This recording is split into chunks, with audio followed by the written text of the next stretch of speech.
Hello everyone, welcome back to my channel. I hope you all are doing well. So our today topic of discussion is how does stomata work. तो ये open stomata है, ये close stomata है. ठीक है, यहाँ पे guard cell present है जो कि स्टोमेटल पोर के सराउंडिंग है. ठीक है, तो ये है वैक्यूल, क्लोरोप्लास्ट, एपिडर्मल सेल. ठीक है, तो first of all structure and regulation. तो सबसे पहले पढ़ेंगे गार्ड सेल के बारे में. Each stomata surrounded by specialised guard cell. ये जो स्टोमेटा है वो specialised guard cell, 2 guard cell present होते हैं इसके अराउंड प्रेजेंट होते हैं, जो कि हमारी स्टोमेटा की ओपनिंग और क्लोजिंग में बहुत हेल्पफुल होते हैं. ठीक है, नेक्स्ट है chloroplast. Guard cell contain chlorophyll allowing them to perform photosynthesis. तो गार्ड सेल पे क्लोरोप्लास्ट प्रेजेंट होते हैं विच कंटेन क्लोरोफिल, जो कि हमारे डे टाइम में इसको फोटोसिंथेसिस परफॉर्म करने में हेल्पफुल होते हैं. नेक्स्ट है ओस्मोसिस.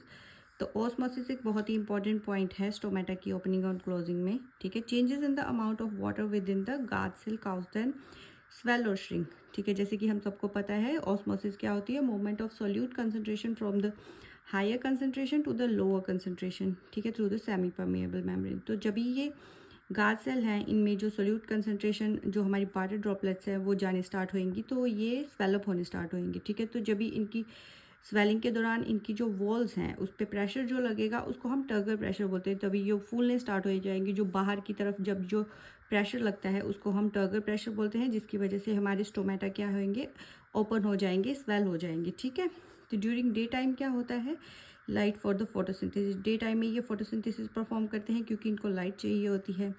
तो गार्ड सेल में जो टर्जिडिटी आती है ड्यू टू टर्गर प्रेशर, ठीक है, तो वो ओपन कर देती हैं स्टोमेटा को. तो स्टोमेटा को ओपन करेंगी, उसके बाद स्टोमेटा में गैसेस एक्सचेंज करेंगी. मींस जो कार्बन डाइऑक्साइड है ये लेगा और जो ऑक्सीजन है वो बाहर को छोड़ देगा. ठीक है, उसके बाद ट्रांसपिरेशन होगी, ये अपनी रूट से वाटर ड्रॉपलेट्स लेगा और अपनी लीव्स के थ्रू उनको ट्रांसपायर इन द इन्वायरमेंट, मतलब इवेपोरेट कर देगा इन्वायरमेंट में. ठीक है, तो ट्रांसपिरेशन होगी. ठीक है, तो ये सब हो रहा है ड्यूरिंग डे टाइम में. ड्यूरिंग नाइट टाइम में ये फोटोसिंथेसिस परफॉर्म नहीं करेगा.